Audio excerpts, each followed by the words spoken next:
I'm Charlie Bright of Gold Derby, and I'm hosting a panel for television cinematographers. And I'm speaking with David Moxness, who is the cinematographer for the upcoming Amazon Prime show, The Wheel of Time. The locations for this show are absolutely just breathtaking. And I was wondering, where was the show filmed, and what aspects of that location were you taken with when you first saw it in person?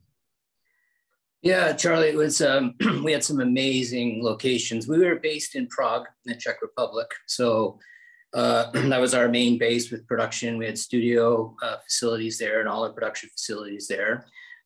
So we shot in and around the Czech Republic, varying locations. And first season, we ventured off to Slovenia and Croatia as well. And just amazing part of the world to experience and photograph. It was phenomenal. One of the things I noticed with this is that there are certain scenes sometimes where you're shooting something and then there's CG elements that obviously had to be put in later. And I'm curious as to, was there any difficulty in shooting scenes where CG graphics had to be inserted afterwards? Well, there's always challenges, but I mean, for me, it's about communication and prep. So it was a matter of working very closely with our visual effects department in prep and coming up with a solid plan as to what the end result was going to be and what were the elements we had to get practically beforehand. And a lot of our location scouting was very specific to that, and deciding what time of day so we could determine where the light would be, and that would give a heads up to visual effects. So when they modeled and built, it would combine together. So it's really, for me, it's about prep and communication to be able to achieve that effectively. What were some of the hardest scenes to film for this program? I think some of the challenges we had were location based, in the sense that I remember when we were in Slovenia, we had a few locations that were extremely difficult to get to. I mean, they loaded the trucks, they drove those as close as they could get, and then it was loaded into smaller pickup trucks, and then it was loaded into four-wheel ATVs, and then we picked it up and carried it in the rest of the way. So, it's very limiting, sort of the resources you can take with you, and in those circumstances, and you're at the mercy of what the weather will be. So there was a lot of planning to sort of track that, pick our time of day to shoot, hoping that the weather would go in our favor. So but the amazing thing is like those challenges were completely outweighed by the fact that it was such a beautiful place to shoot and amazing vistas, that it was just like, wow, that's what it's all about. I don't think you can get to those locations by driving to them per se. So we had an amazing crew that, took all the gear that we could get into those locations and made it work. Some of the other challenges were also location-based. Our world doesn't have any artificial light, so our sources were all sun, moon, candle, campfire, or torch, and we had many vast night exteriors in forests, which are difficult to light when the access is limited. Trying to keep a naturalistic feel and not have an overly sourced sort of moonlight, as it were. Those were the biggest challenges, but they were good challenges to have. It was a lot of fun. Sort of on the contrast, to contrast that, what scenes did you enjoy shooting the most?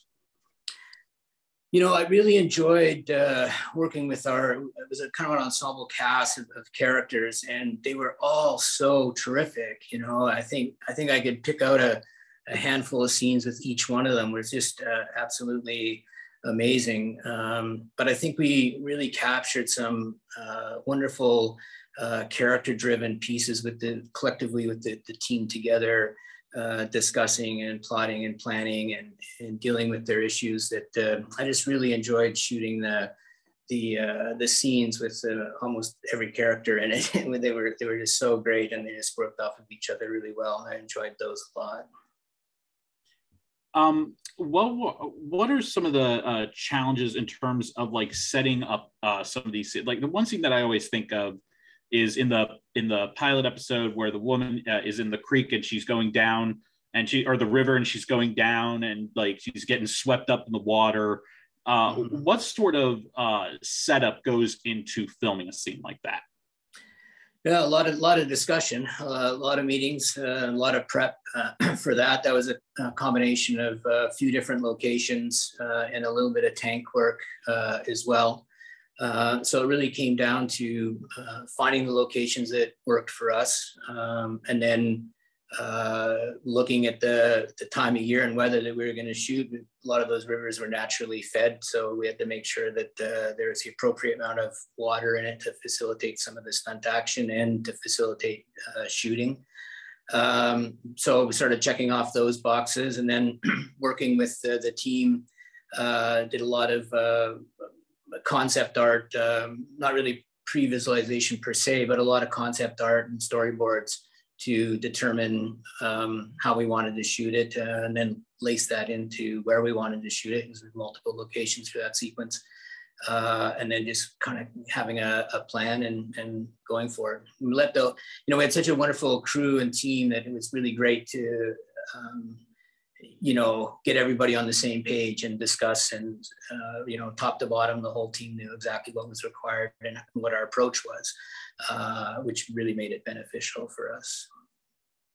You talked about how, the world does not have any artificial light. And so you had to factor that in when lighting a lot of these scenes. And I was wondering, how do you know when there's enough light so that it's you can see everything, but it's still lit like like there is no artificial light? How do you find that balance? Yeah, it's tricky, and I think it's kind of a subjective thing as well. But for me, story is always the most important thing. So when I think about an environment that we're shooting, I want to know, the location that we choose, and then the approach into lighting and lensing it has to accommodate the story. So I kind of feel that I have a really good sense story-wise how I want to tell that in a given location or set. And then a lot of it is just emotionally based for me. As long as the environment emotionally feels as I should for the scene, then I kind of use that as my dictating force to determine, too much, not enough, too orange, too blue, whatever it might be. But I really try to keep the emotion in it, and it's just kind of a gut feeling, I think. Is pretty confident in the emotional feeling that I have for a particular scene, and once I see that land, then I feel it's correct. So, looking at your filmography, you've done a lot of work in both television, and you've also done several features as well. I was curious as to, do you find that you prefer working on television programs over feature films? It's not that I wouldn't say I prefer. I mean, I like storytelling, and for me, it's really about what the project is and who's involved, the director. So story is most important for me, and then the director and showrunner, producer, writer, that sort of thing. So whether it's television or features, I'm happy with both. I just want to tell interesting and good and fun stories, and have a good time doing it. Well, David, thank you so much for joining us, and we look forward to seeing you on our group panel in just a little bit. Yeah, great. Thanks, Charlie.